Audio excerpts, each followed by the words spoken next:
I couldn't feel my fingers anymore. The basement's temperature display showed 34 degrees Fahrenheit, and I'd been trapped here for what felt like forever. My stepbrother Derek's laughter still echoed in my ears.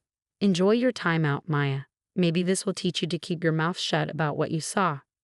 I'm Maya Chin, 22, and I never thought I'd die in my own house's basement. But as I huddled in the corner, wearing only thin pajamas, I realized death by hypothermia was becoming a real possibility.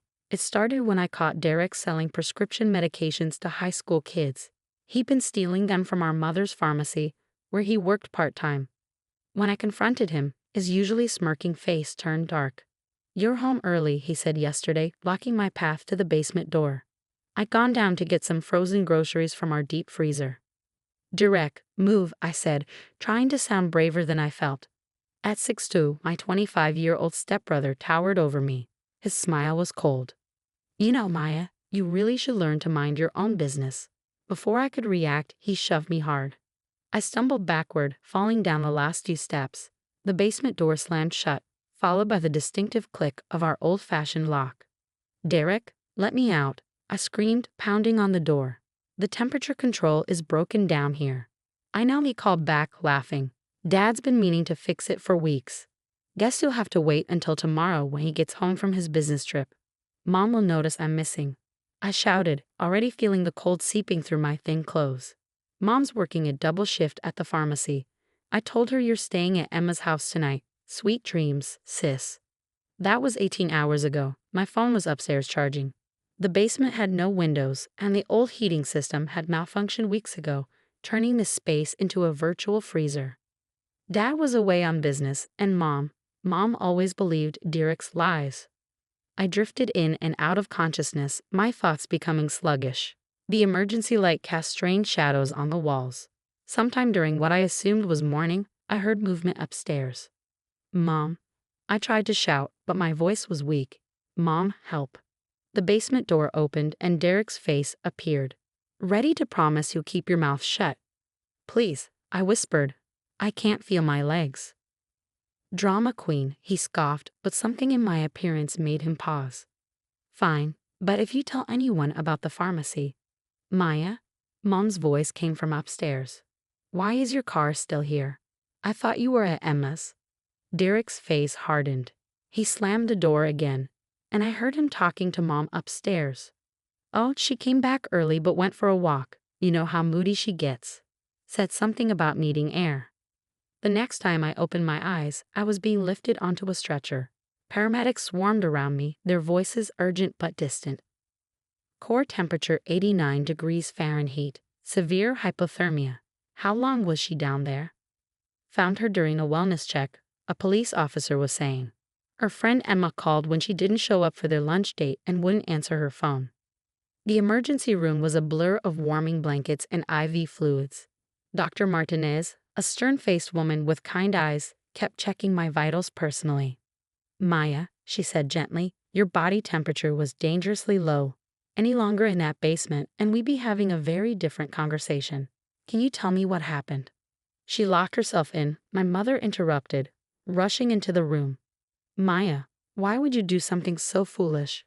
Derek told me you've been acting strange lately." Dr. Martinez's expression shifted subtly. "Mrs. Taylor, please wait outside.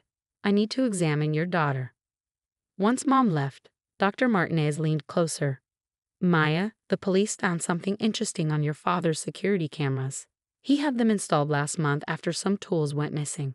They cover the basement door." My heart skipped. There's footage." She nodded. "The cameras caught everything. Derek pushing you, locking the door, your mother coming home. 18 hours of footage. Officer Collins is reviewing it now." Tears rolled down my cheeks. Mom won't believe it. She never believes anything bad about Derek. "She won't have a choice this time," a new voice said.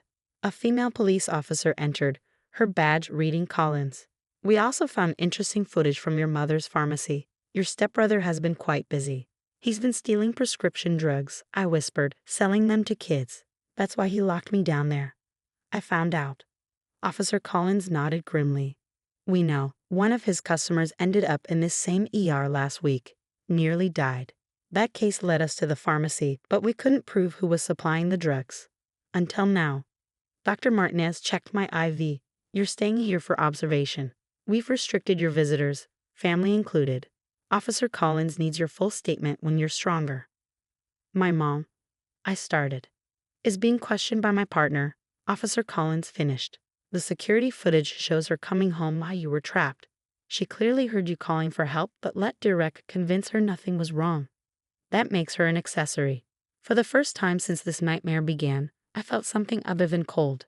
I felt vindicated. Rest, Dr. Martinez said, adjusting my warming blankets. You're safe now. We've got cameras in this room too, and security outside your door. Derek won't get anywhere near you. As they left, I heard Officer Collins say quietly to Dr. Martinez. The footage shows him checking the basement temperature before locking her in. He knew exactly what he was doing.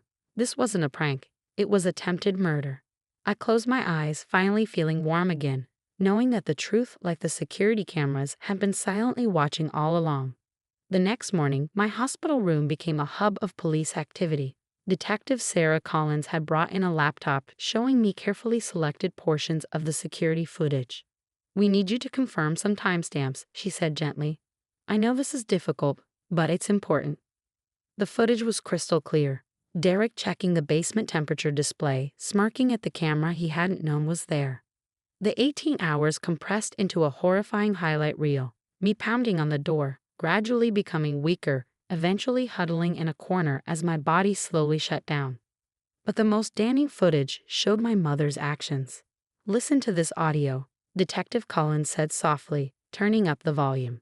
Mom, please, my faint voice called from the basement. Derek, I thought I heard something, my mother said on screen. It's just the old house settling, Carol. Maya's fine, probably taking selfies in the park or something. You know how she loves attention. My mother paused, clearly hearing my weak cries, then simply walked away. Your mother is facing serious charges, Detective Collins explained. Child endangerment, criminal negligence, accessory after the fact. The pharmacy investigation has also revealed she knew about the missing medications but covered for Derek. I felt numb, but not from hypothermia this time. She really never cared, did she? Sometimes the people who should protect us are the ones we need protection from, a new voice said. Dr. Martinez entered, carrying my latest test results. Your core temperature is finally stable, but we found something else concerning in your blood work. She shared a look with Detective Collins before continuing. There were traces of sedatives in your system. Low doses, but they've been administered regularly over the past few months.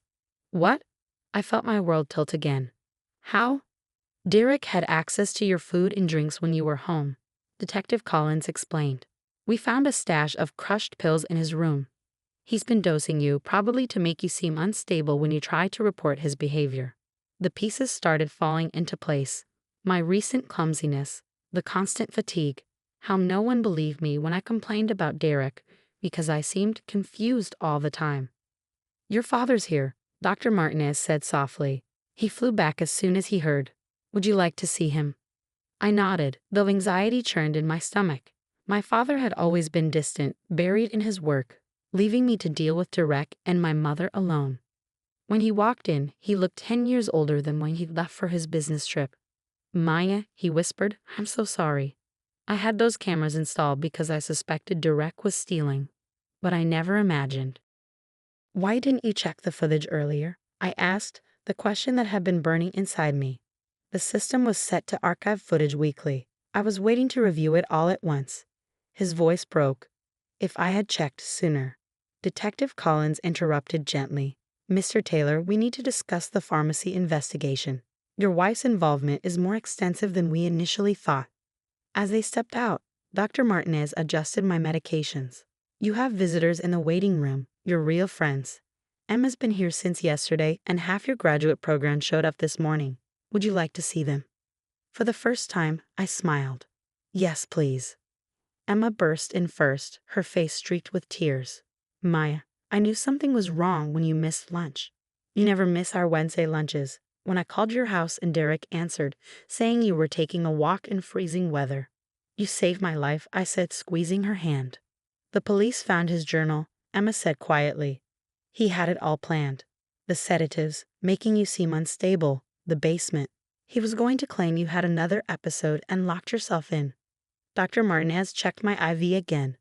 But he didn't count on three things: Emma's persistence, your father's cameras, and most importantly, his own arrogance. He looked right at the camera and smiled. Maya, that footage alone is enough for attempted murder charges. A police officer appeared at the door. Doctor, Detective Collins needs you. They're about to interview Mrs. Taylor about the pharmacy theft ring. Given the medical aspects, Dr. Martinez nodded. Maya, rest. Emma can stay.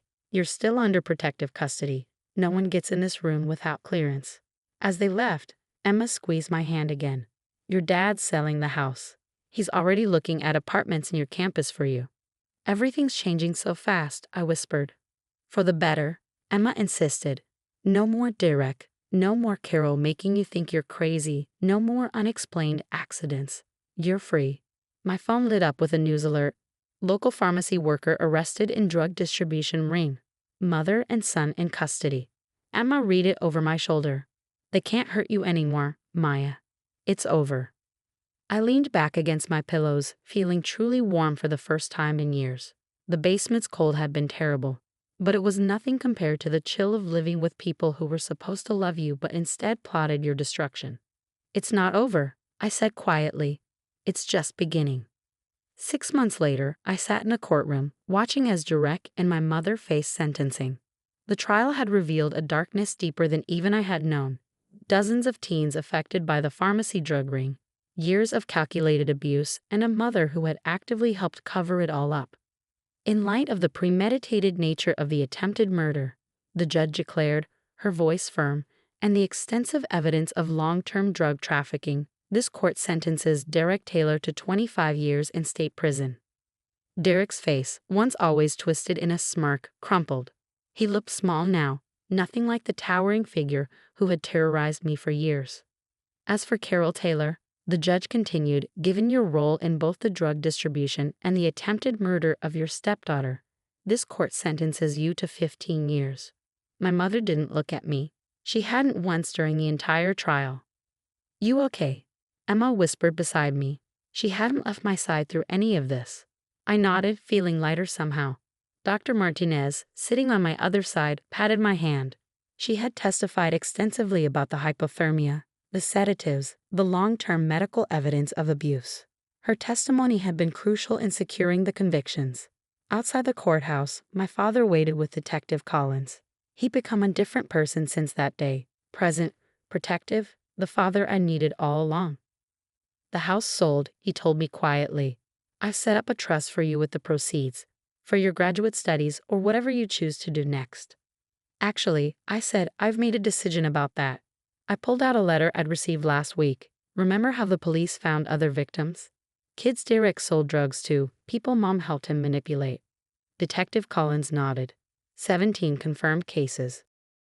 I've been accepted into a counseling psychology program, I explained. I want to help people who've been through similar experiences. Dr. Martinez connected me with a trauma specialist who's willing to mentor me. My father's eyes welled up. Maya, that's wonderful. There's more, Dr. Martinez added, smiling. Tell them about the foundation. I took a deep breath. Emma and I are starting a nonprofit for victims of family abuse and drug exploitation. We're calling it Basement Lights because sometimes you need someone to shine a light into the dark places families try to hide. Detective Collins broke into a rare smile. The department would be happy to partner with you. We see too many cases where families cover up abuse, where victims don't have support systems. Later that evening, we gathered at my new apartment. Emma, my father, Dr. Martinez, Detective Collins, and several survivors who'd come forward during the trial. The space was warm, filled with light and people who genuinely cared. I have something to show you, Detective Collins said, pulling out her tablet. Remember those security cameras your father installed? The companies agreed to donate monitoring systems to at-risk families. They'll be connected directly to emergency services. We're calling it the Maya Protocol, my father added softly. I felt tears prick my eyes, but these were different from the ones I'd shed in that cold basement. These were tears of healing, of hope. My phone buzzed. A message from one of Derek's former victims. Just heard about Basement Lights. How can I help? Emma said, reading over my shoulder. When Derek locked you in that basement, he thought he was silencing you. Instead, he gave a voice to everyone he'd hurt. Dr. Martinez raised her glass of sparkling cider, to turning darkness into light. As everyone echoed the toast, I looked around at these people who had become my real family. The cold of the basement felt like a distant memory now, replaced by the warmth of purpose and genuine connection. Later, after everyone had left, my father lingered. I keep thinking about all the signs I miss, he said quietly. The cameras I installed too late, the changes in you I didn't question. Dad, I interrupted gently, we can't change the past, but we can help change the future for someone else. He hugged me, something that had once been rare but was becoming beautifully common. When did you get so wise? Somewhere between hypothermia and healing, I smiled. That night, I stood on my balcony, breathing in the warm summer air. My phone was full of messages, from survivors seeking help, from professionals offering support for the foundation, from people wanting to share their own stories of family darkness. Emma had texted, "Remember what you said in your victim impact statement? Sometimes the deepest freezes lead to the warmest thaws." You were right. She was right too. What started with security cameras and a concerned friend had grown into something powerful. The basement hadn't broken me, it had revealed my strength, not just to others but to myself. And now that strength would help light the way for others still trapped in their own dark places. Because sometimes the best way out of darkness is to become the light you needed when you were lost in it.